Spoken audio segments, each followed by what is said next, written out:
Okay, good evening, everyone. I hope we can hear me loud and clear. Yeah, we can hear you. Okay, great. You are welcome to today's session. It's a guest session where we have Opeoluwa Adewale speaking to us about the pathways to global relevance, how low and middle income students can maximize available resources. I have a quick biography to read about Opeoluwa. So here's our guests. Opeoluwa is a PhD student at the Johns Hopkins Bloomberg School of Public Health.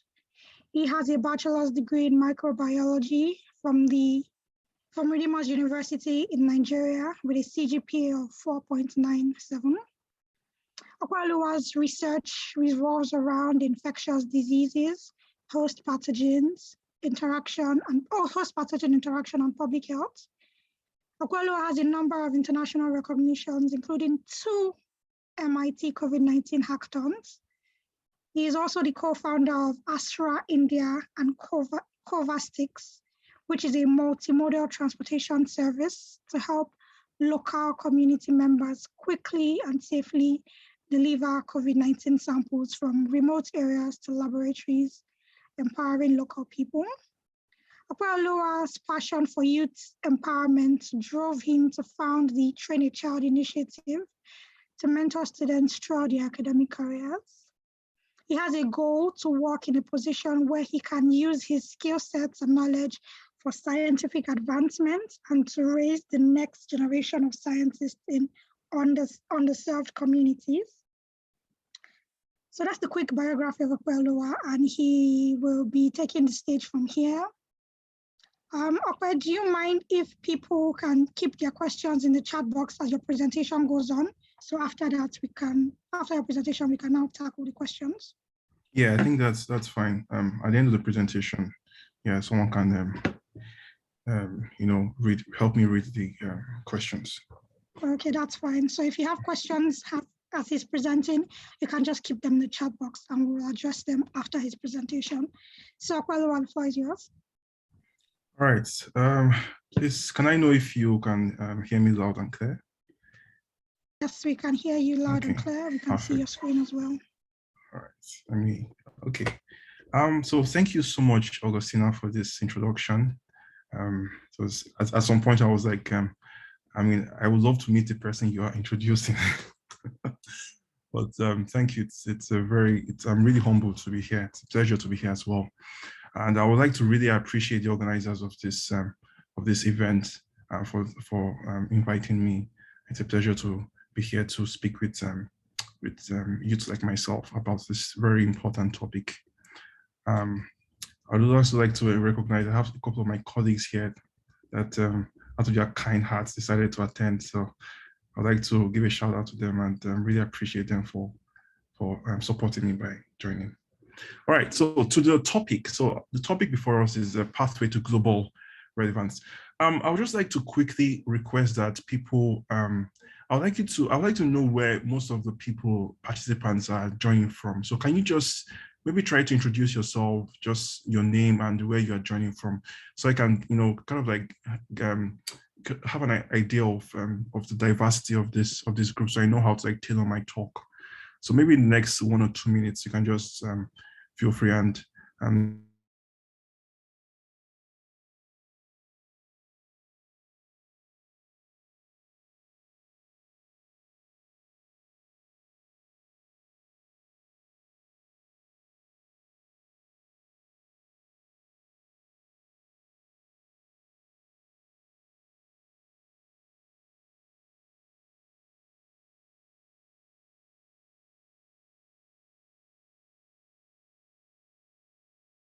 discuss on such a topic.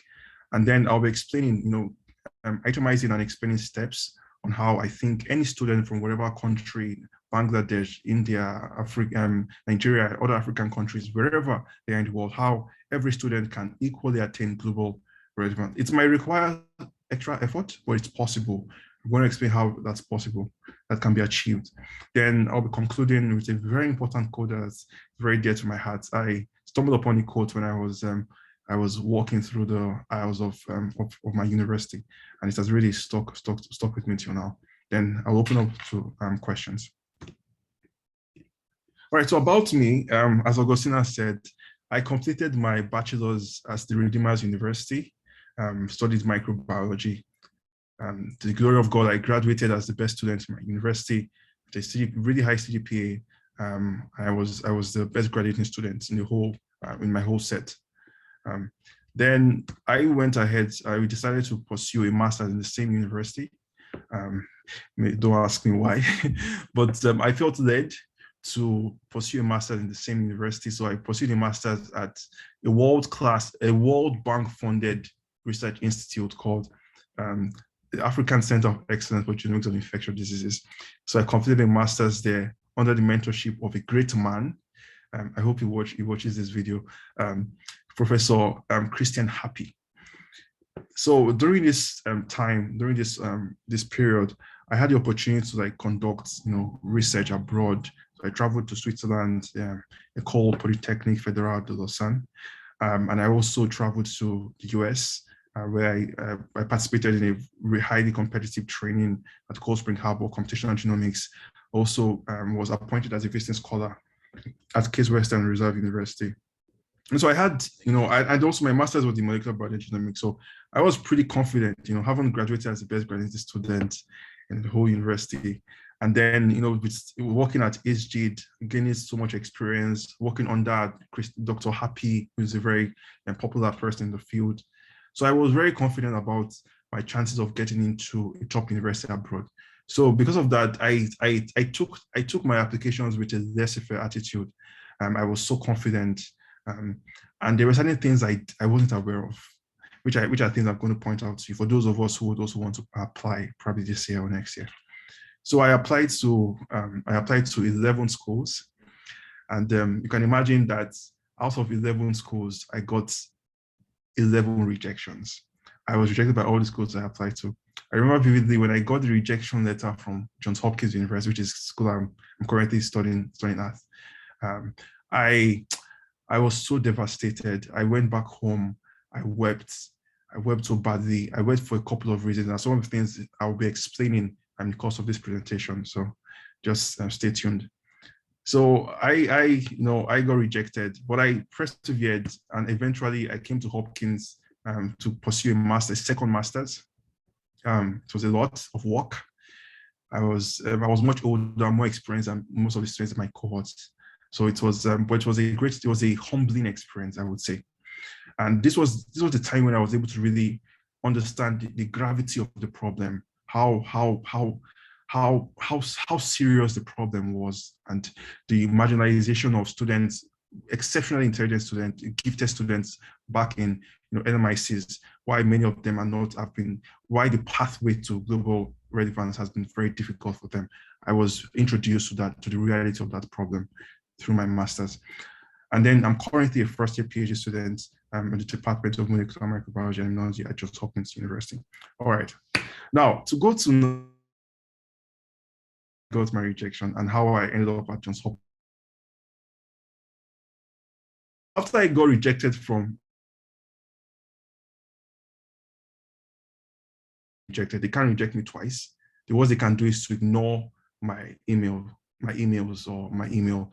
And so while I was working as a lecturer in university then, I was a graduate assistant, but my school retained me to work in the school. So I remember vividly as I was card then about the whole situation. And something so just write a letter of appeal, not necessarily appealing, but write a letter to the admissions. And so I sat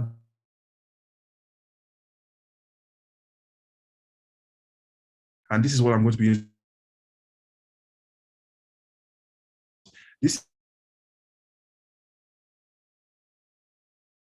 I wrote this letter.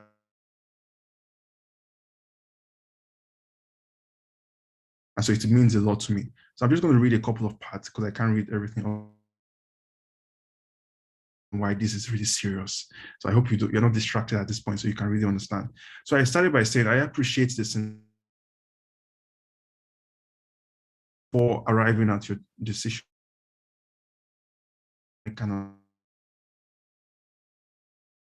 Would have attracted applications from details, why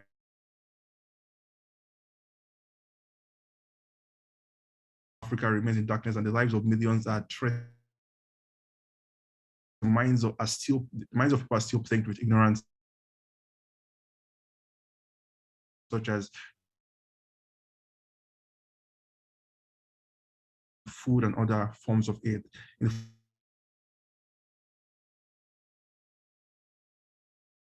African needs.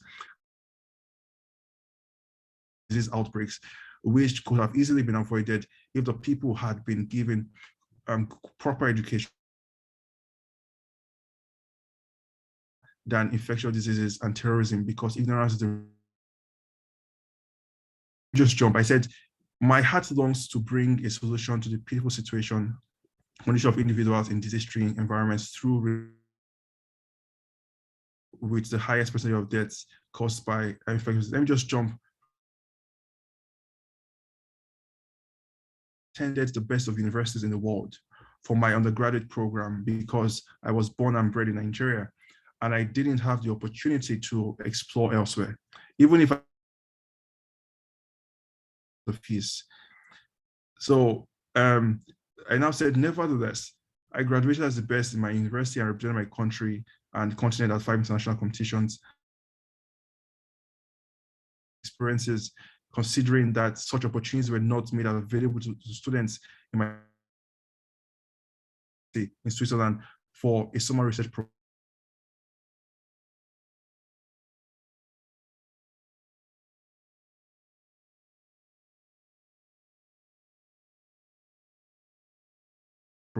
At Department of Pediatrics at Case Western Reserve University.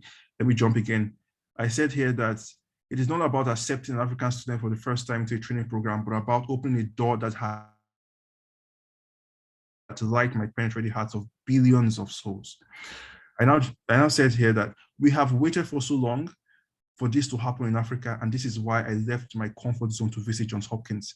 I believe that this university has the key which could lead to the salvation of not just millions, but in this case, billions. Besides, I may not have the backing of a powerful credential to support my case when compared with that of other applicants.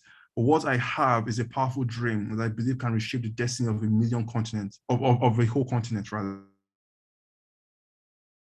I would be a great addition to the school, and my conviction is supported by a quote from Eleanor Roosevelt, which says that the future belongs to those who believe in the beauty of their dreams. I would as well assert that the future belongs to me because I believe in the beauty of my dreams. So in conclusion, I then said that, therefore, I would like to ask that the admission committee considers my application for the STM program instead, if it would be impossible for me to be reconsidered for the doctoral program. All right. So this was, I mean, I wrote this with, sometimes I'm always moved to the point of tears because it was really, it was heartfelt. And this summarizes what we as students coming from, the developing world go through. We are so marginalized from the advances, scientific advances, that for us, it takes extra effort. For a student from Nigeria, for example, I know there are students from from Ghana or Nigeria, for you to get like 2 years of research experience, it has to come with almost your blood, because you would have to travel. I remember back then when I was an intern in Lagos, I would have to travel for about probably 20 minutes or so. I would wake up really early in the morning, around 3 a.m., just to get to work. And you're always risking like every day just to gain, relatively, insufficient amount of from the developed world. Whereas a student here, I have undergraduate students that I have around me and I work with sometimes. I see them, and for them to get research experience, just a matter of strolling to the neighboring lab and just talking to a professor. And professors are even willing; they are eager to have students. There are very few students that are willing to volunteer. So you see that things are not equal. Moreover, the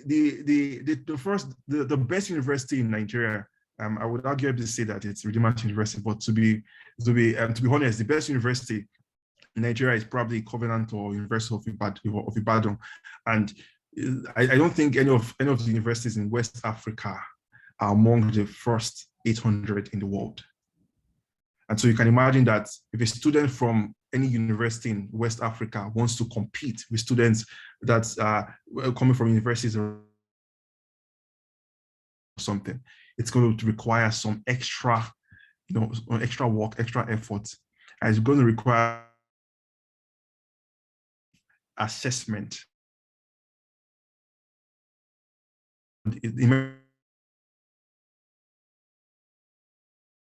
It's basically, just to, in addition to that, this summarizes the problem categorized based on the economic strengths of different countries. We have first world countries here, America, Canada, and the likes. We have second world countries here. That's where we have, and Russia is also included here, interestingly. Then we have the third world country. Majority of which are countries in South America and Africa. And when you look here, when you try to look at this graph, compare these two graphs, you see they are very similar. The map here is the global distribution of epidemic preparedness as at 2017. We're in the middle of a pandemic, and you see here that most of the epidemics occur in the third world and second world. And then you see a country like Nigeria that has about 200 million individuals present. You see how low the epidemic preparedness is, very low. And a country like the US that has very few epidemics occurring, see how high their epidemic preparedness is. So it's that, there's this inequality it's just part and parcel of current society. And I'm really happy, I'm really excited because there's been this reawakening about greater heightened emphasis on diversity and inclusion. But you see the problem here. And we have millions of students here that are equally intelligent, because I think that there is a global talent pool. And unfortunately, some people are marginalized in the sense that we are unable to tap into the talent pool of some African countries because of such problems as this, or some students or some countries in Southeast Asia, like in India, Bangladesh, and the likes, because of this problem. And many times what happens is that we then depend on the West, we depend on third world countries to solve our own problems. Hence, we become over-dependent on them. We have problems in our countries, we keep complaining. But when we see a white man or we see someone come over, we feel like the saviors have come. So there is this form of hypocrisy and saviorism that is also added to the equation. And hence, we don't see a need for us to push ourselves to acquire knowledge. China, for example, would never allow America to solve her own problems. They would rather die than to allow that. Not Korea, although I don't support the ideology behind the regime, but I love the fact that they are independent of any other country. They produce their own things, and they will rather die in poverty than allow anyone help them. That's independence. So that over-dependence also is a symptom of this situation. So this is a quote by Mahatma Gandhi, which says that everyone wants to be strong and self-sufficient, but few are willing to put in the work necessary to achieve worthy goals. We as students coming from such communities, we have big dreams, we have aspirations, we want to achieve great things, we want to do this, we want to do that. But the question is, and the question I'm posing to you is this: are you willing to put in the necessary work to achieve those goals that you have? Believe you me, it's not going to be easy because of what I've explained, but it is possible. It is possible. And so I'm going to be explaining. I've really thought about this extent. This is a topic that is really dear to my heart, as you could see from the write-up. So I have been reflecting on this deeply. I think about this almost every day, and I have broken this down to 3 to 5 major points. I believe it's 5 major points on how any student anywhere in the world, the slums of Nigeria, even the slums of Bangladesh, or slums of Pakistan, or slums of India, wherever, slums of whatever country, through these 5 points, this is how any student can attain global relevance. So are you ready? So you can, buckle your seatbelts and get ready. Let's go on a journey. So this is how you can attain global relevance. I can stand with these points and I tell you something, I can beat my chest and tell you that these are points that will stand the test of time, and they will be effective if applied appropriately. So how do I attain global relevance as a student? First is invest in yourself. The first thing, invest in yourself. I'm going to teach you how you invest in yourself. Invest in yourself. How do you invest in yourself? Let me go further into this. The first thing that you need to know is that the internet is your greatest asset at this point. It's the greatest investment. The internet is your greatest asset. Honestly, rather than buying a new phone or iPhone 13 or latest phone or whatever it is, or latest gadgets, if you could use that money to buy more amount of data, I would suggest you do that, because as long as your phone is functional, as long as you can access the internet, there is unlimited information, unlimited knowledge available on the internet. And hence, you are limitless in what you can achieve just by reason of being connected to the internet. But unfortunately, many people don't understand that the internet is a leveling ground. The internet is a leveling ground.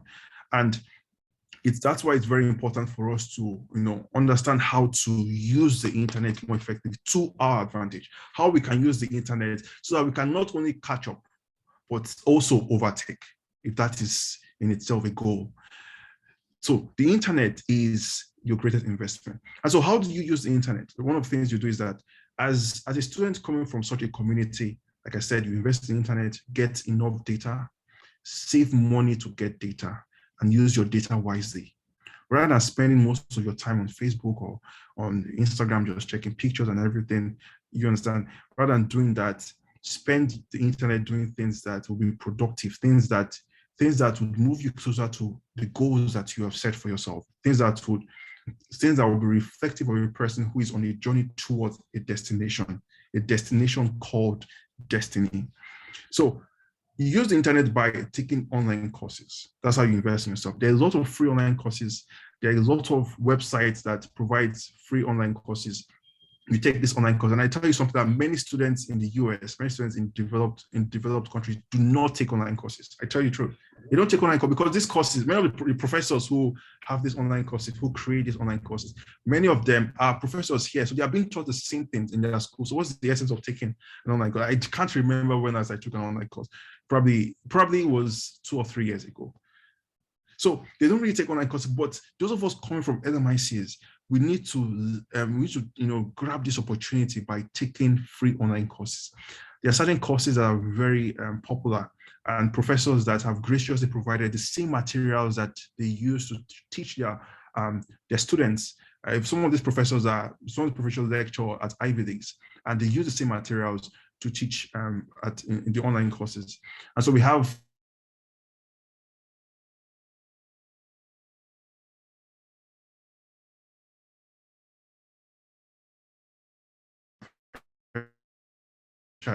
really, really beneficial. Another one would be MIT OpenCourseWare. MIT OpenCourseWare is unbelievable. So MIT has the courses that MIT provides. There are some courses that the material for those courses are provided free of charge on the internet. So you can check that. And so it's so interesting that you can be in a school that is ranked 1,000 in the world and be attending classes from a school that is ranked first in the world. So that way you are positioning yourself, because we're talking about the pathway to global relevance. So you're positioning yourself on that pathway to global relevance. So take online courses, invest in them. Then you acquire the skills of the future. Now, this is very important. So we have passed what we call the third industrial revolution, and we have gotten to what we call the fourth industrial revolution.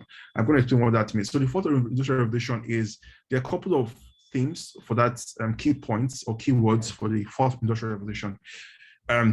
It's the time where artificial intelligence, machine learning is really going to be a major technology. So most of the technological solutions will be based on artificial learning and artificial intelligence, machine learning.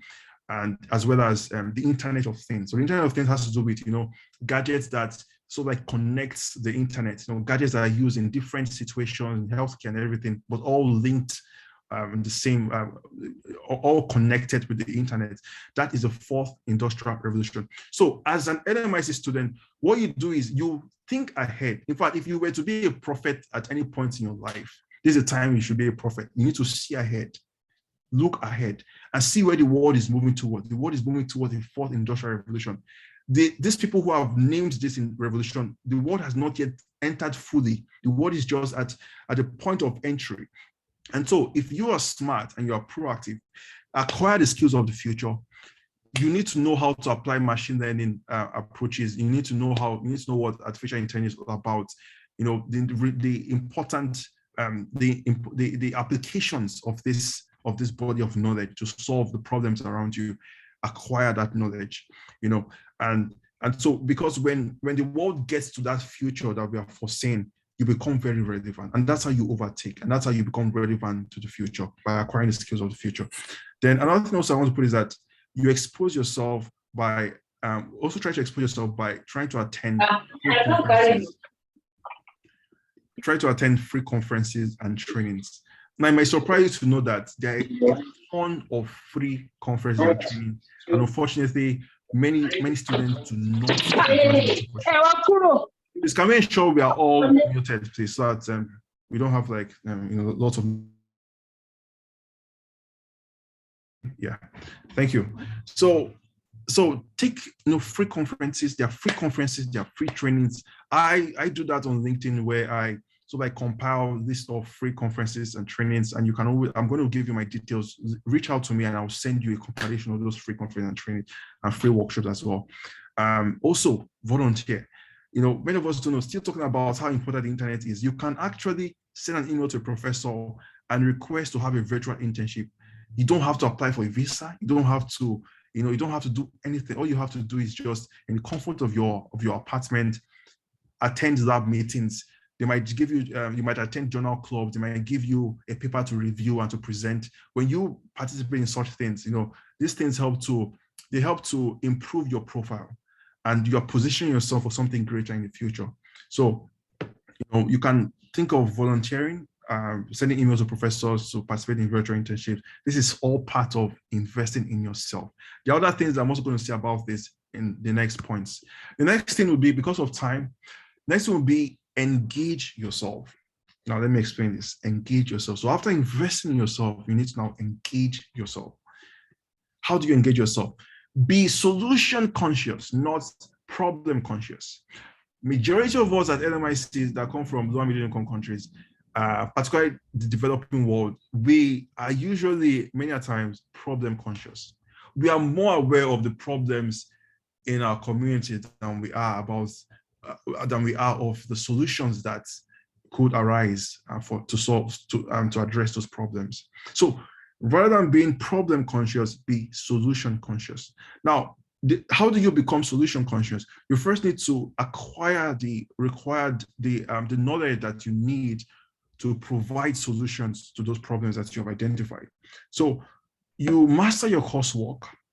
If you're a student currently in a university or any college or whatever at an LMIC, focus on mastery. Your goal should not be to acquire information or to get good grades alone, but to master your coursework. And one of the ways you can master your coursework is by supplementing your education with YouTube videos. This is a very important point. If you have a laptop,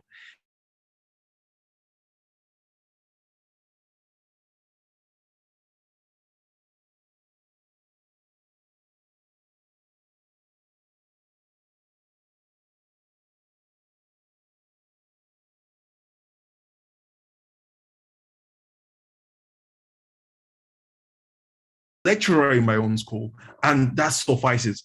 Likewise, you can also do the same thing by using this idea, which is creating folders. For each folder, have a specific topic, a topic that you think you want to learn, or whatever program you want to learn. Or you could go to many schools publish the syllabus. If you want to learn something about molecular biology, for example, molecular biology, you have transcription, translation, replication, DNA synthesis, whatever it is, have different folders on that. And go to YouTube. On YouTube, I think the download button is still effective. You can download videos. Some of us know how to, cut corners to download videos on YouTube. So you can download videos on YouTube, put those videos in those folders, and you have created a school for yourself.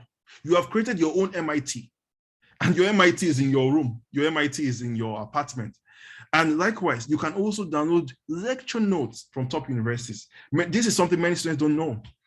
Any topic you feel difficult, any topic you think is not being taught well in your school, just check on Google, electrolysis, lecture notes, and you see lecture notes from professors at MIT and this, and you can sit down, compare them with your own lecture note, and then you supplement your education. This is how you master your coursework. I applied this, and this was how, by God's grace, I was able to graduate as a best student. And coming to Hopkins, and people were really impressed by how much I knew. You understand? It's also because of this. Then another thing also is that look at how to apply your coursework to solve problems in your surrounding. This is what it means to engage yourself. Engage yourself with the problems that you have identified in your community. If you're a computer science student and there is a problem, students are trying to, there's a problem with access to something, a certain resource. Let's say, for example, let me give you an example. We're in the middle of a pandemic. The government is complaining about the difficulty of transferring samples from rural areas to urban areas. You can create an app that makes it easy for people in rural areas to request for rides or something similar to Lyft. You can create an app on that. You can create an algorithm that suits that situation. This is how you apply your coursework to solve problems in your surrounding.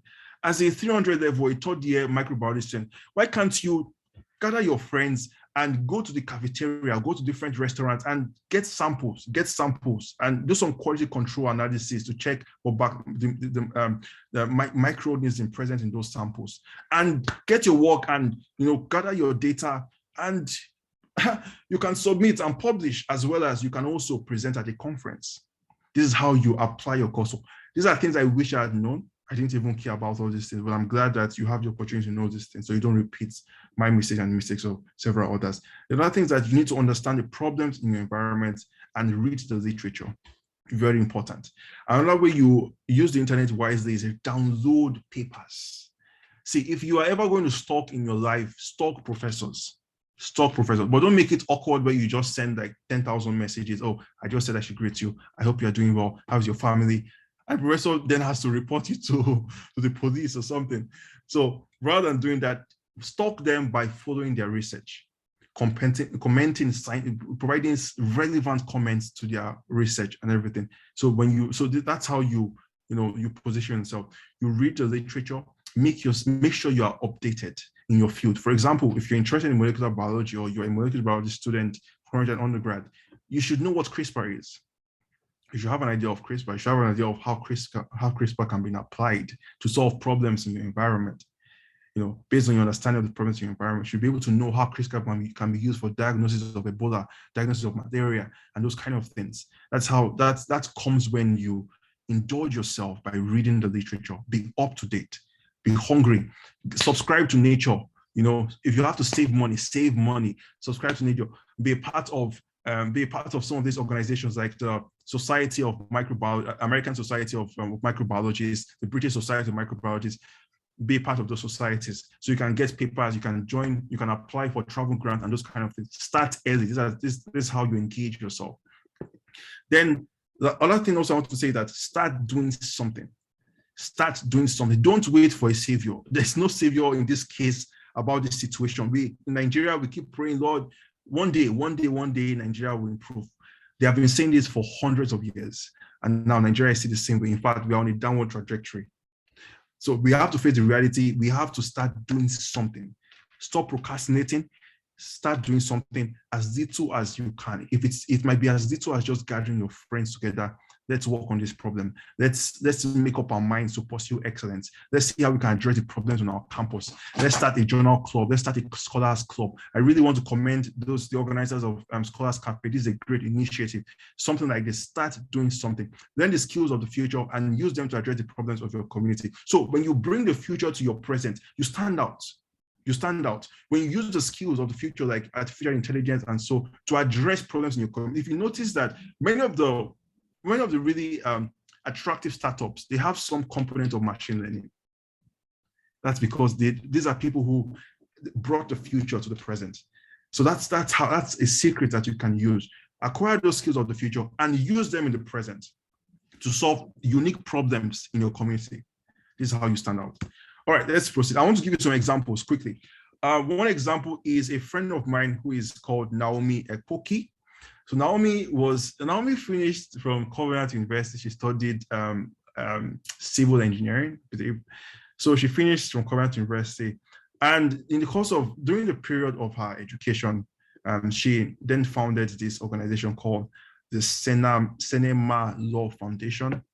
Senema is a youth-led organization in Nigeria founded by Naomi, and it focuses on peace building, quality education, skill training in STEMs for financially challenged students, children and youths, especially surviving victims of violence.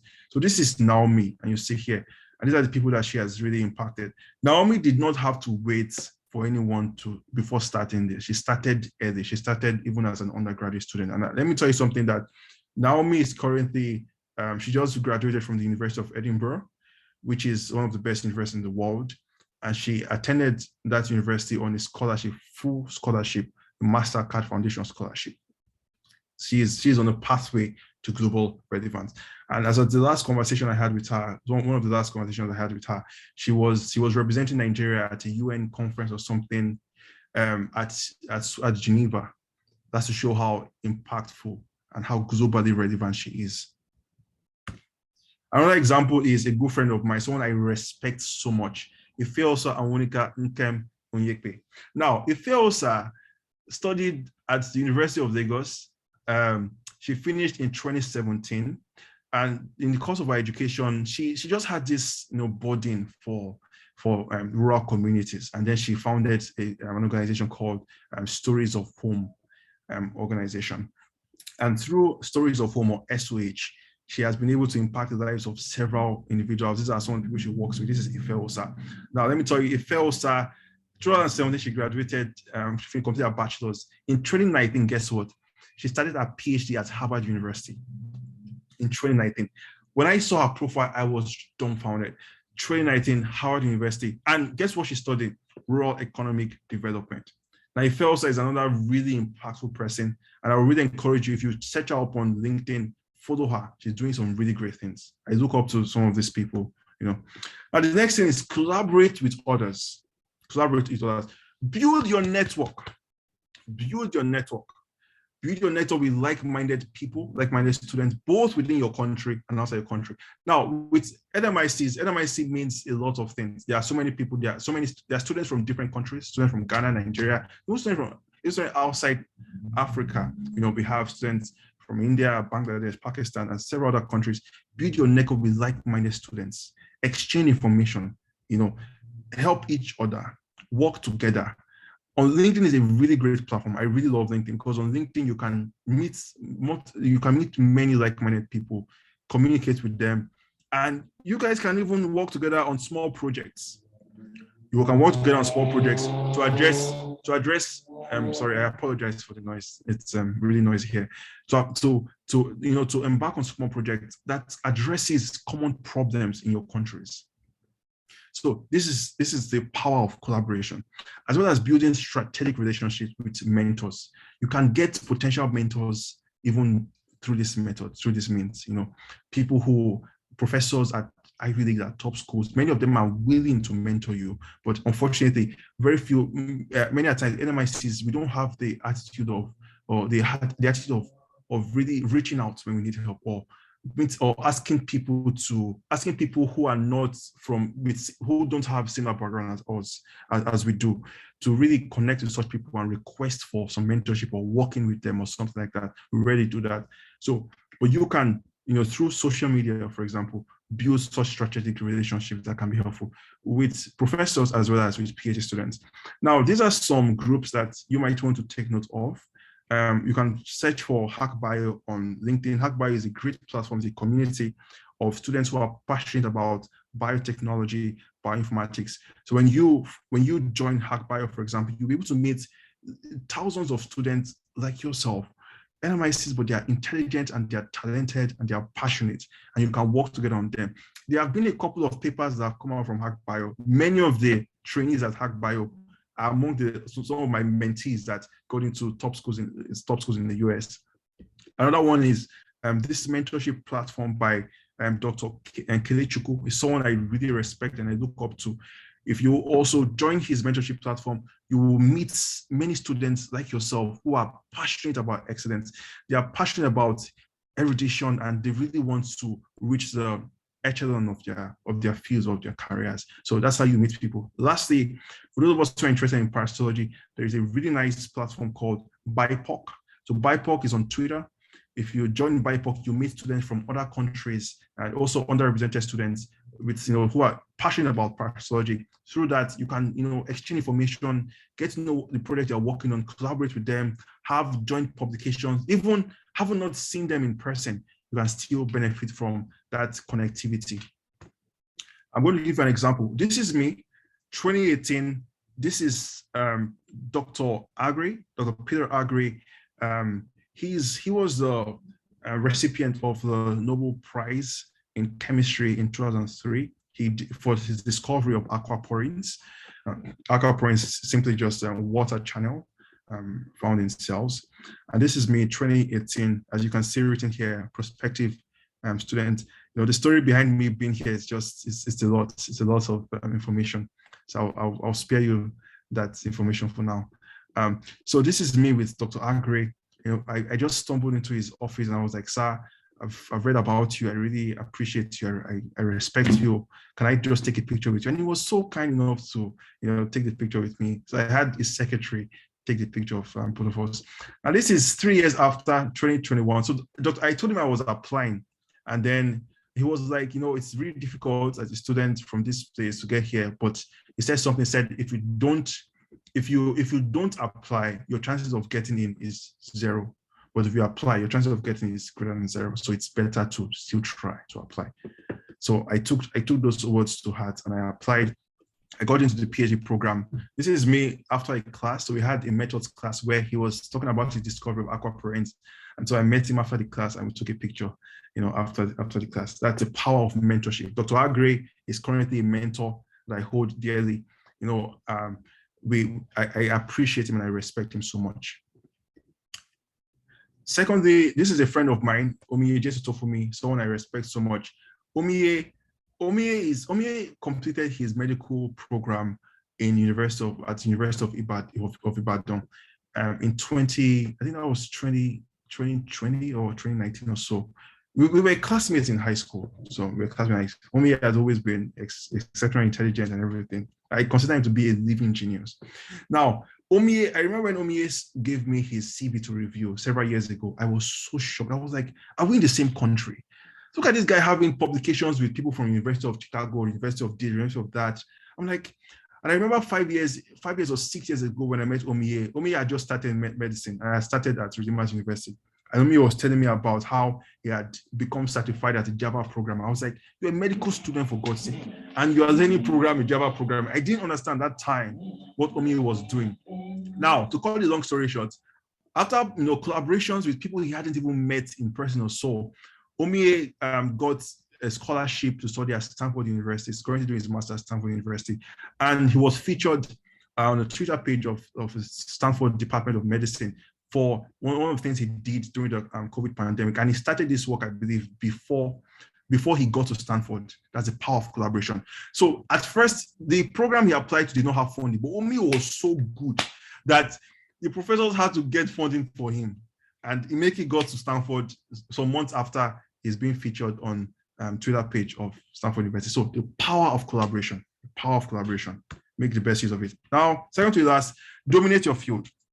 After following these 3 things, after investing in yourself, after doing all those things, engaging yourself and collaborating, the next thing is for you to then dominate your field. So once this opportunity is open, the opportunities are there, once you position yourself so that you can make the best use of those opportunities and you get into those places and you keep rising up the rungs of the ladder in your field, the next thing is that you need to then see how you can dominate your field. I'm going to explain how you can dominate your field.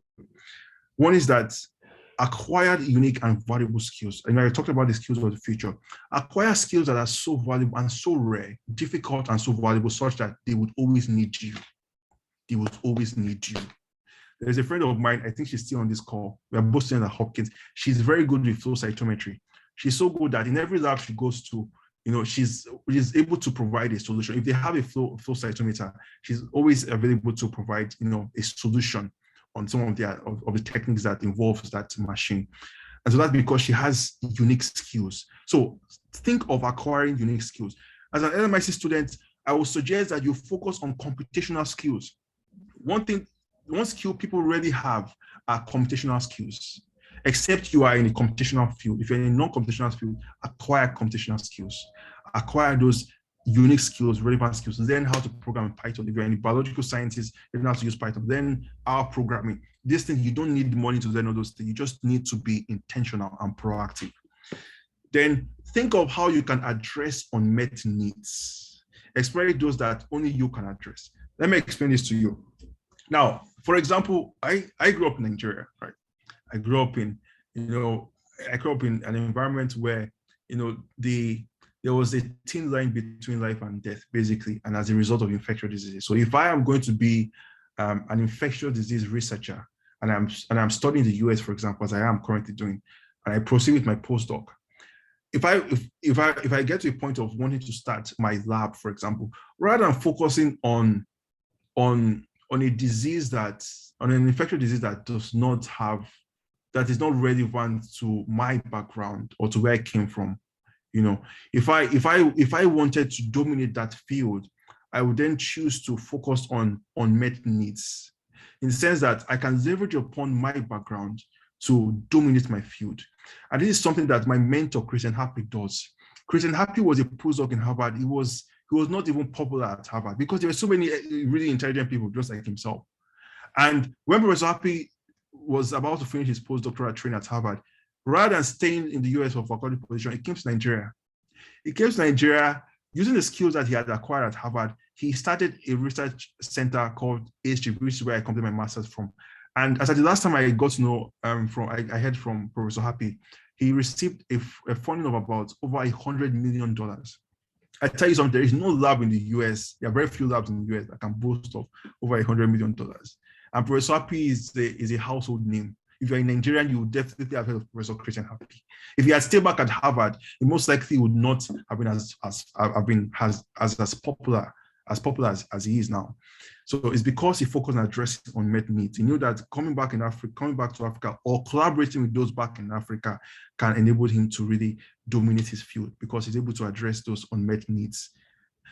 Then the next one is that make the right alliances. Professor Happy leveraged upon his connection with people at Harvard. So be very strategic. When you see people that have things you can gain from, connect with them and leverage on and follow up on those relationships, and then leverage on those valuable collaborations as you proceed in your career. And LinkedIn is a very important profile. It's a very useful profile for that, a very useful platform for that. The last thing I want to talk about is after you dominate your field, the next thing you do is you propagate yourself. You propagate yourself. What does it mean? It means that you give back freely by building others. Give back freely by building others. It's a selfless action, but there are also some benefits. One of the benefits that it gives you an influential voice and it establishes your greatness globally. I'll give you an example of some people. Now, these are some people that probably many of the people here know. Let me give you the example of Dr. Opeoluwa Adewale. Dr. Opeoluwa finished his master's from Korea, and then South Korea. I think he then traveled to Germany for his PhD.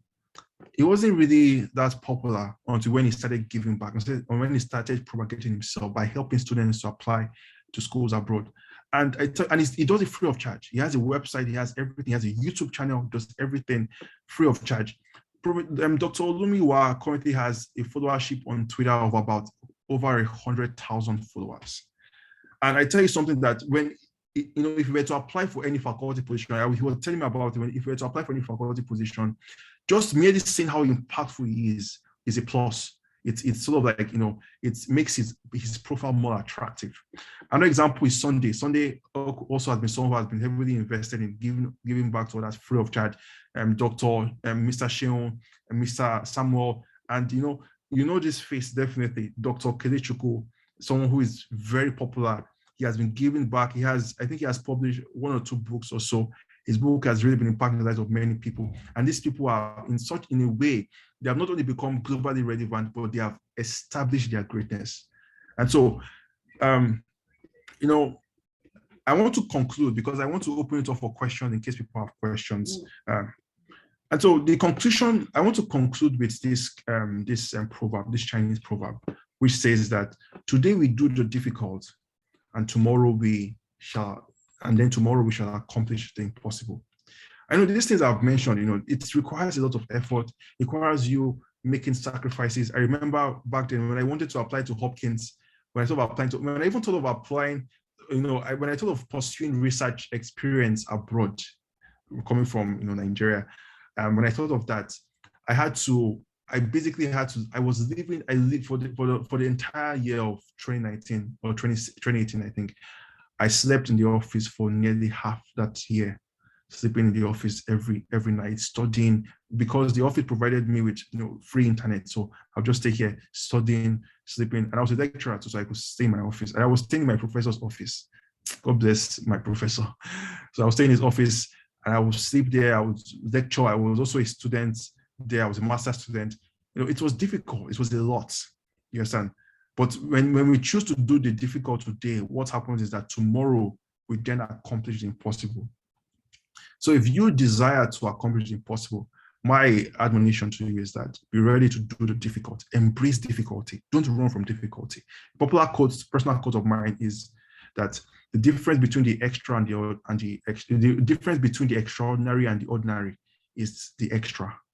So if you want to be extraordinary, if you want to have extraordinary results, it's extraordinary for a student from any LMIC country to come to the US to dominate his or her field, to excel, to attain global relevance. Those are extraordinary results. But if you want to achieve the extraordinary, you need to be ready to do the extra. So my encouragement to you is that be ready to do the extra. The extra might be the difficult. If you do the difficult today, tomorrow you shall accomplish the impossible. Thank you so much, everyone, for listening. You can connect with me on LinkedIn. Many of my posts have been very beneficial, very helpful to many people. So connect with me on LinkedIn. You can also connect with me on Twitter by just searching for my ID. This is my ID, as well as feel free to send me an email. I'm really busy now because I have this major exam coming up, but I would try to respond as quick as I can. So thank you all for listening, and God bless. I look forward to addressing your questions if there are any.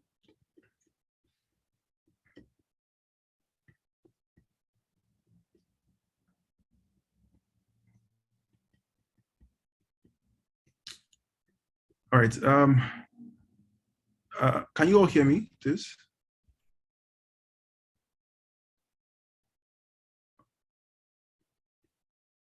Okay, so I think the host has to mute people.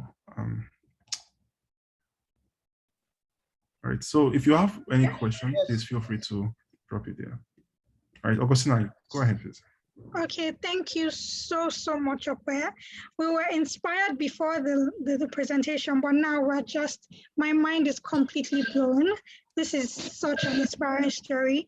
If my motivation was like at 70 before, after this presentation, I'm at like 90 because I'm so inspired. Thank you so much. A lot of comments are coming in about how the presentation was excellent. A lot of people are really, really inspired. Thank you so much. So I'll go first. My question is, how did you bounce back from that? I don't know if you were rejected the first time you applied to Johns Hopkins before you sent that email. Was it after that you sent the email and then they took you in? How were you able to bounce back? Because when people get rejections, it's not easy to come out of that phase and then start applying again. It's a lot and it's really, really depressing. But we can see that you said we should embrace the difficult. And I think embracing the difficult is really picking yourself up and trying to go again. But it's not as easy as I said. So is there any tip to really bouncing back from failure, and not exactly failure, just bouncing back when things don't go as planned? Is there any coping mechanism? Yeah. So I'm going to tell you what happened. I'm sorry I didn't mention that. And I'm also going to give you like one tip that I think would really help with rejections, and especially when you are applying as an LMIC student, you are walking on tarred roads and you're seeing problems in your society. You're like, I really want to help address these problems. Like they have a program in microbiology. Okay, I'm sincere. I want to study. I want to acquire. I want to solve these problems. You guys come here, you take all our samples, you publish papers, you don't improve our lives. And I'm here, I'm saying I want to really acquire knowledge. Give me the opportunity, and you get rejected. It can be very disheartening. So I was in that situation. I remember vividly, I had a car, I drove back home to my apartment. It was about 11 p.m. I was just sitting down there. I believe I'm a Christian and I love God so much. I was just worshiping and I just burst into tears. I burst into tears for two reasons. One was that I burst into tears because I was authentic. I really wanted to solve these problems. And then, I really wanted to address this problem. And I felt that I was voiceless. And I also cried for a second reason because it was a recurring problem. These guys will come here, take our samples, publish papers, leave us in our situation, leave us in our state. They have been working on malaria for so long, but they have not improved the lives of people living in malaria endemic countries. You've had to see them building schools and everything. They just come here, take our papers, publish, get promotions, and then when they want to present to malaria, they'll say, malaria claims the life of 500,000 people every year. So, but I told myself, I said, I would rather die than give up. That night, I remember it was about 11 p.m. I was devastated, I was frustrated. When I told myself that, I said I would rather die studying and pursue my dreams than to stay here crying or to stay here and give up. And I got to my car, I went to the office that same night, and I stayed in that office throughout that night. I believe I was studying throughout. You understand? So it's important for you to know that rejection is not dejection. Rejection is not the end of the road. Failure, rejection, failure, they're all the same thing. It's a part of the success process. Success is a process, it's a journey, and failure is a part of it. Another thing also is that, when you remain persistent, understand that your mess is part of your message. I'm here giving my message now, but I tell you something that back then it was all mess. It was all a mess. When I was weeping, I was looking so skinny and bony and everything, emaciated, wearing my suit and lecturing. My students didn't know what I was going through. They didn't know the time where I'll be crying out of frustration, out of how difficult it was for me to pursue my dreams. But know that your mess will someday be your message. So think ahead, look into the future and see the beautiful future, and take consolation in the reality of your dream. Take consolation in the reality of time, because time has a progression, past, present, future. The future will always someday be a reality. So you keep investing in that future, and it's a matter of time, you'll get there. With this mindset, when you see difficulties in the present, look into the future and know that your tomorrow is beautiful. So that's what I would say. I think that will help someone. This is how I live my life. I'm going to the lab, make it after now. I'll be in the lab till God knows when, and field experiments. You are here, you're in a class of several students, no one like you. You're unable to find someone to talk with, because when people are going out, they might not really feel, they might not really, it's more difficult for you to make friends at times when you come from a different background. It takes more effort, you understand? So at times you are isolated sometimes, but I'm really happy that, my cohort has been extremely supportive for me. But it's for some cases, that's not the case, So, but you still have to learn to, keep reassuring yourself about the reality of the dreams and the future, and look into the future, live in the future. All right. Any other question? I don't know if that helps.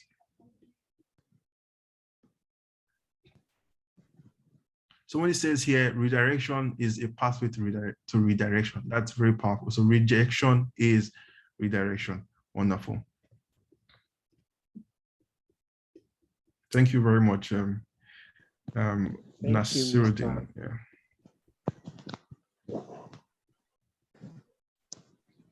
Mr. Opeoluwa, thank you so much, sir. Sure, you're welcome. I recently applied for a PhD in the UK. I feel challenged. At first, I feel inspired by your story, the email you sent. But after the presentation, I feel challenged, especially when you talked about acquiring skills, making ourselves exceptional in the sense that we are coming from this area where we are lacking in a lot of things, and people actually assume that we are not qualified enough. And what we can actually do is to acquire skills that will put us out there. I had an interview with a professor, and why the theme of the project aligned so well with my career goals, and actually did something related to it for my undergrad thesis. I could not get the slot. I got the rejection mail like 3 days ago, and well, I felt I should have prepared better. I should have upped my game. I should have had enough skills such that they won't reject me. So by this presentation now, I feel fired up to go further, to go deeper in this my field of machine learning, artificial intelligence, to seek more knowledge and applicable knowledge, actually, as you put it, to look for problems around me, and immediate problems, and solve them, then collaborating. And then you talked about reaching out to people, like to professors, to mentors, and the likes. And I feel that's one thing I need to explore more going forward. Thank you so much. God bless you, sir. You're welcome. Let me also add something to that. So you're in the, are you a computer science student or? So if you're a computer science, if you're in computer science or engineering, engineering is an applied science. They are applied sciences, and your chances of getting in is determined by how much you can apply your knowledge to solve problems around you, not just theory. Now, I'm also going to be organizing event and programs where I would, once again, I apologize for the noise. That's Baltimore for you. Very noisy. So I'll be organizing events where I'll be meeting with students one-on-one. I created an evaluation sheet, and then through that, you can assess the weaknesses of your previous application. Then we'll sit down one-on-one and we'll discuss. But I will tell you something that I've noticed something for the engineering fields and computer science and everything. Create a website for yourself. I'm telling you something. Create a website. And on that website, listen, on that website, put all your projects, pictures of your projects.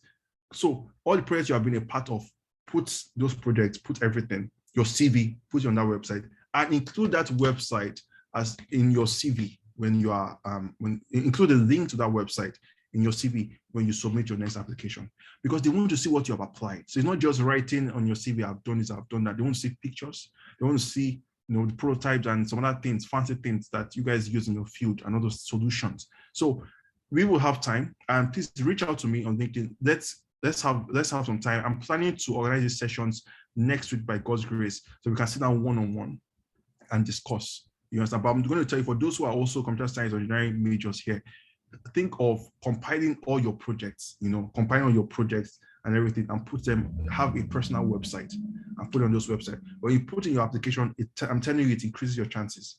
I'm telling you the truth, because I've checked MIT engineering students, and many of them who come from LMICs, surprisingly just come from MICs and get into a PhD program directly or master's program. Many of them have websites and they have all their projects there. You understand? So we have Emmanuel Adamolekun. Please go ahead and ask your question. We have a couple of people asking questions. As long as everyone is willing to stay here, as long as they want, I'll be here to stay to answer as many questions, because this is something I'm passionate about. So Emmanuel, please go ahead.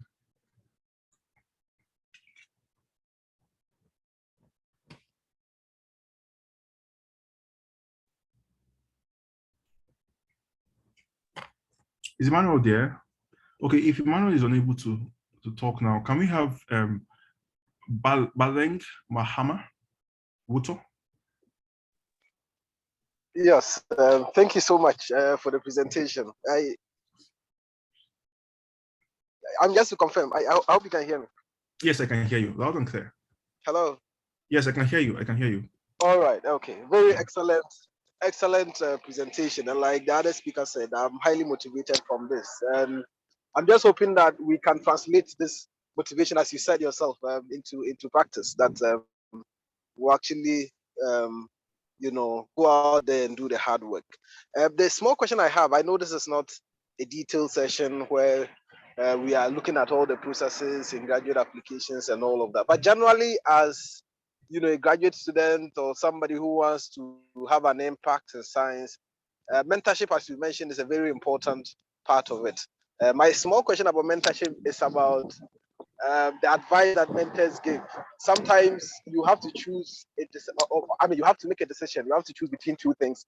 And sometimes your mentor, from his own experiences or her own experiences, thinks that this is the best decision. But from your own gut feeling, you may not really think that between the two, that's where you want to go. And sometimes it's a bit tricky. Is you don't want to disagree with them, or you don't want that because you've not taken the advice. Later you will come and they may be reluctant to give you further advice. I'm just wondering whether you've been in such situations and how best to go about it, so that of course you don't burn that bridge. It doesn't look like advice you and you didn't take it, but you also want to make sure that you are following your passion and your gut feeling. Thank you. Wow, that's a very difficult question. Yes, I have been in that situation before. Yes, I was in that situation. Mine was very interesting because in my case, someone who was a mentor to me back then, he was trying to get me an internship at Harvard University. Then I got an internship at Switzerland without his help. So when I got the internship at Switzerland and I told him about it, he was really happy about it and he was supportive and he said he's really proud of me. So I was like, he's happy. So I went to Switzerland for the internship for 2 months. When I was to return back, so I returned back before my final exam for my master's.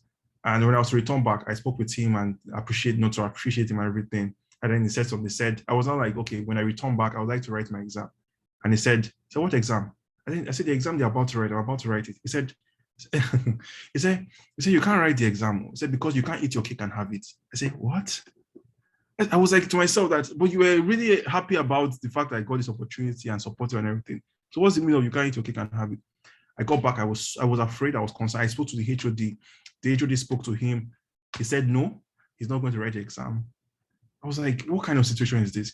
And it was the supervisor of my project. So I would meet him every day and there was just this anger in my heart with this man. This man. So, but I didn't want to sever the relationship with him, you understand? And then what happened is that, so the interesting thing is that, I ended up having to write the exam the next year. It was more difficult because I had to combine lab work for my thesis. I combined that with lecturing in the university. I combined that, and then as well as writing the exam. So it was really, and applying to grad school program, it was really, really stressful. That's one of the reasons I also had to sleep in the office. But something, this guy, this mentor of mine, after going through everything, ensuring I didn't sever the relationship, lo and behold, when I applied to Harvard University, he wrote the recommendation letter for me. And I think he's one of the reasons why my application was considered at Harvard University, because the recommendation letter from him was very powerful. He had, it was very, very powerful because of the kind of person he is. And then, I got into Harvard University and we are still good friends up to now, although I haven't forgotten, but I won't hold a grudge against him because it was to my benefit. So what I would say is that sit down and think, think about what the mentor is saying. There might be some truth in what the mentor is what the decisions the mentor or the suggestions the mentor is giving, you understand? Think about it. And if you see some truth in that, I would say you need to reach a point of compromise where, you guys can agree on, you can arrive at a consensus about the situation. Because I believe your mentor wants the best for you, right? If it's someone who wants the best for you, know that he's giving this suggestion because of something he has seen that you might not have seen. The popular adage in Yoruba that says that, I can't say it in Yoruba, but it says that what the children can see standing, the elders can see sitting. There might be some truth in what that, if he's a mentor that really wants the best for you. But, mind me, take note, there are some mentors that might not really have your best interests at heart. So for such mentors, please, whatever they say, those suggestions, take it with a pinch of salt and follow the best path for yourself. You might not necessarily need such a relationship later on. But be wise. If you need that mentor to write a recommendation letter for you, you understand, make sure you don't sever the relationship. Okay, this suggestion, you might look at it in a strange way, but ensure you don't ensure you maintain the relationship as much as you can, so that it can be as beneficial to you as possible. You understand? But when the relationship when it becomes toxic, then that person no longer assumes a position of a mentor to you. You understand? Then you know that you can do without those relationships, and God will provide another mentor for you. You understand? So, but if it's a mentor that really cares for you, someone who is invested in your progress and thinks about you, I would say, please do not sever that relationship.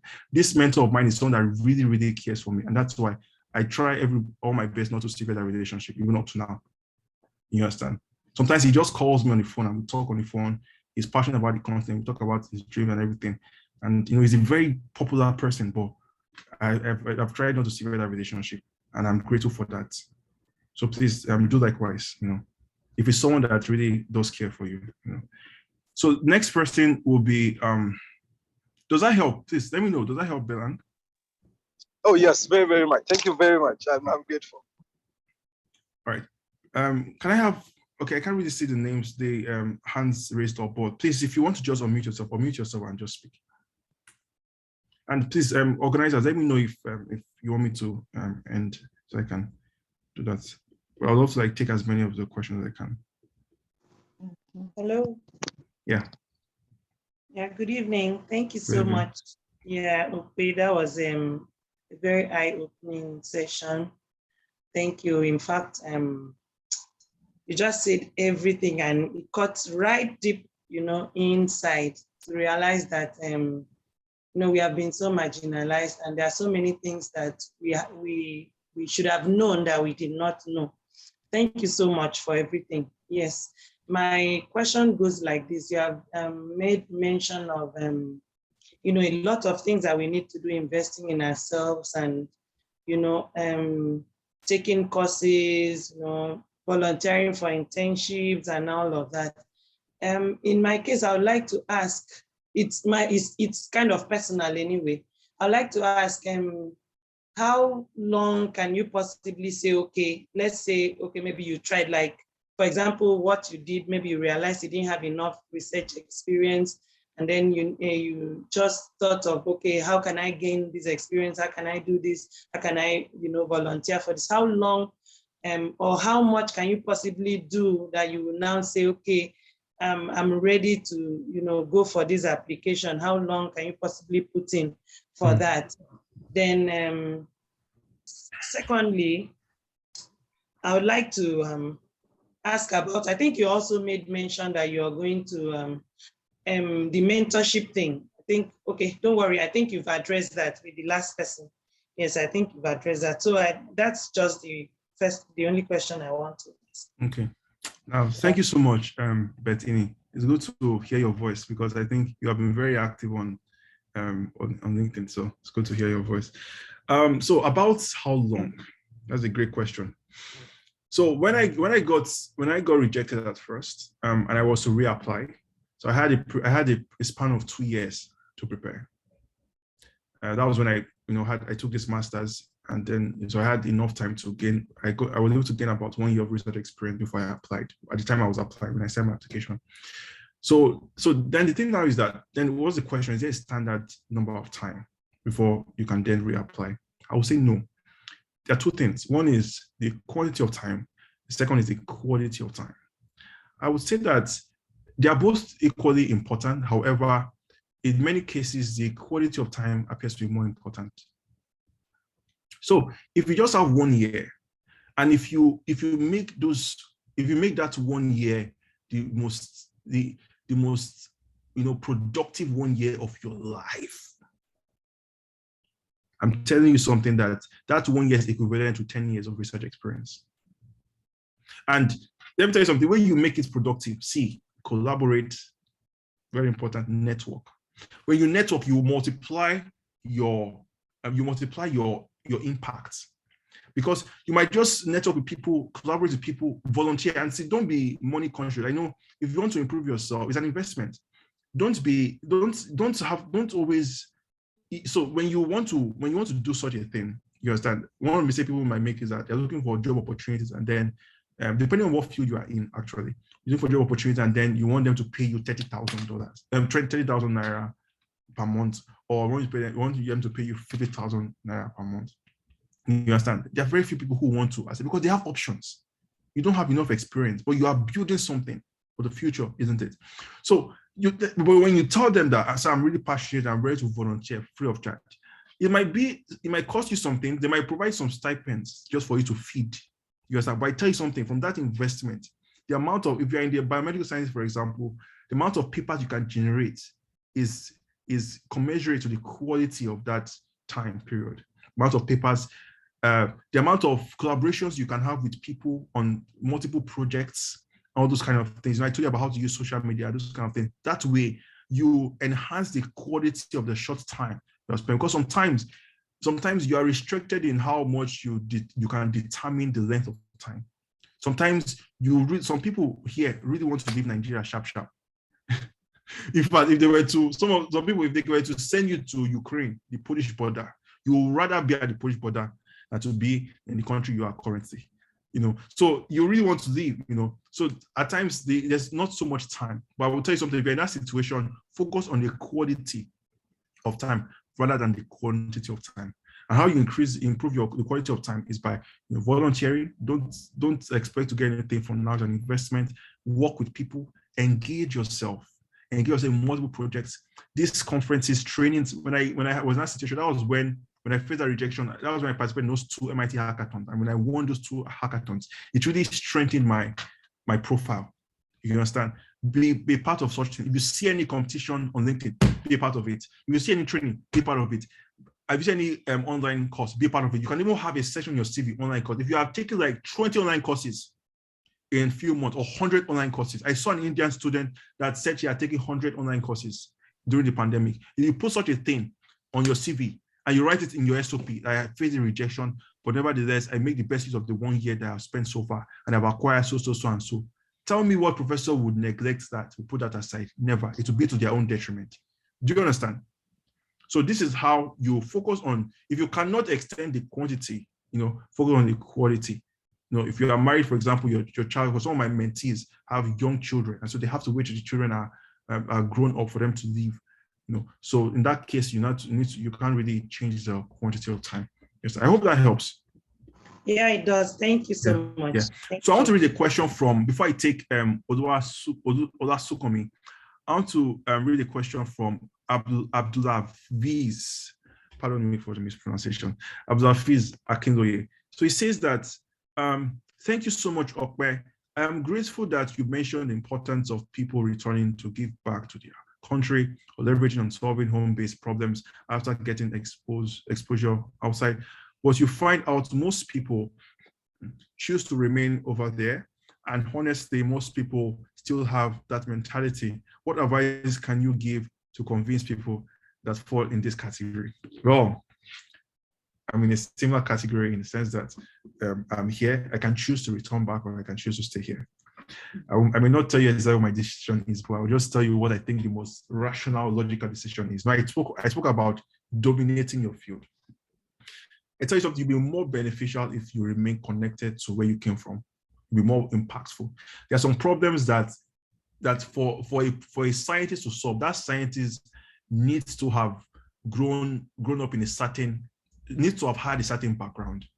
For example, if a scientist is meant to collaborate with certain people in Africa, compared to me who has lived in Africa for a long time, I can, if I want to get samples, for example, I can just take a taxi or take buses and go to a certain place. I know the research, research institutes I can collaborate with. I know people who are friends of mine I can work with and everything. So I have a unique background. So there are certain experiments or projects that a professor who is at MIT might not be able to pursue. But someone like me, if I were to be a professor at MIT, someone like me can pursue that project. Why? Because of my background. So I am more impactful. And then, see, when you answer those unique questions, those rare questions, everybody wants to get samples from Africa. So why can't we be the first ones to get the samples? But do you necessarily have to be in Africa, as in based in Africa? No. But I would say that most importantly would be to remain connected. is to your own good. It's not only to the good of the people back home because you are giving back, but also to your own good. It makes it easier for you to move faster when you remain connected. I'm telling you, it's so crowded. And let me be very honest with you. Many of us who study back home, there is some deficiency that it requires extra effort for you to cover those deficiency. I'll give an example. Chemistry is a great deficiency in chemistry back home. Great deficiency in maths back home. Many of our maths did not include calculus and some other things back home. There are certain areas in the sciences that, if you work on certain research projects, it might require a longer period of time. If you want to shorten your time to moving up the rungs of the ladder, basically, you need to ensure that you work on those unique problems that only someone of your background can address. And how do you do that? By remaining connected. You don't necessarily have to return home, but I would suggest remain connected and start now. Start now. We have a network called the Achievers Network. Collaborate with people, be a part of people's development. And many of these people become professors someday. And if we have multiple professors in different universities and we're all friends 10 years back on LinkedIn, and so it makes it easier for all of us to make progress and to also impact the lives of people back home while benefiting from such actions. I hope that helps, Abdulhafiz. Thank you for the great question. So, Olasukomi, please go ahead. All right, thank you, Mr. Opeoluwa. I believe I missed some part of your presentation, but I was able to get some part of it as well, and they were inspiring. Thank you so much for that. It was a good presentation. So I'm currently in the first year of my master's.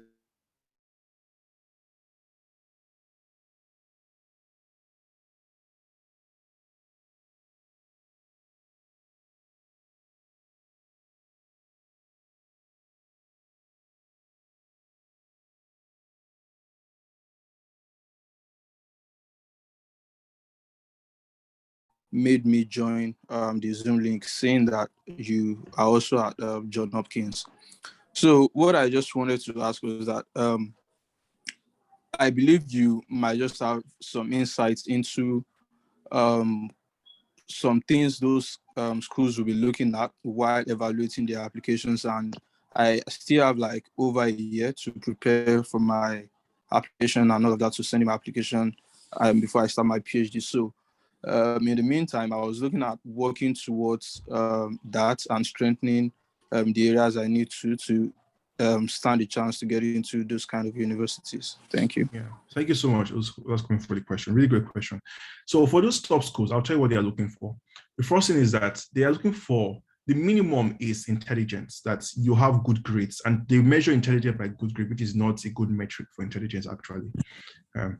So they measure intelligence by good grades. So if you have like a 2-1, strong 2-1 or a first class, even if you have like a third class is quite difficult, but if you have a 2-2, but you did very well, or you have sufficient research experience, that's good. Second thing that they look for is research experience, relevant research experience. Now, they'll be particularly drawn to people with unique skills. You understand? Unique skills. But it's difficult if you're in a wet lab situation to get unique skills.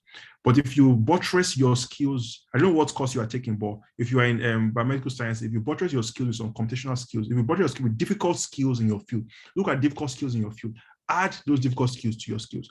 Now, talk about minimum for them to even consider there's some people, when I applied first, there were some schools that didn't even send me rejection. They didn't even have time to send me a rejection letter. I had to request for them to send it. I had to follow up for them to now send me the rejection letter. They didn't have time to reject me. So if you want to be the kind of person that they would even invite for an interview or consider your application, have that minimum, research experience and good grades. So your master's, target a perfect score. Target a perfect score for your master's. And then research experience, invest yourself, be a part of it, understand your research, attend conferences and trainings, please, very important. Conferences, trainings, seminars, attend them like you are watching a series movie on Netflix. Watch those things and know your stuff, master your stuff, because you have to communicate. They will ask you questions. You understand? That brings me to the next point. Next point is build your network. Let me tell you something. To go to Harvard is not just about intelligence, is the minimum, grades, the minimum. But in addition to that, I learned this, and I'm telling you this is very true, is network. Now, Harvard doesn't just want intelligent people. They also want people who are balanced. I will explain that in the sense that they have extracurricular activities. Let me just add that to what I'm saying. So if you can be invested in, like things like other extracurricular activities, leadership positions to help people in your community, giving back to the community is very attractive. That's also part of the minimum. But very importantly, I would say that it is the network. Now, these are some labs. I didn't know this. I got to know this when I started my master's or midway. Somebody told me that on Twitter, there are professors that their labs have Twitter accounts. What we have is that, so I was reading something on Twitter. On Twitter, we have what we call preprint. So we have preprints, bioarchive, right? But in Twitter, you have preprints. It's not official, but it exists. What does it mean? Professors brag about their publications before they publish them on preprints. So you can get to know the hot stuff in your field.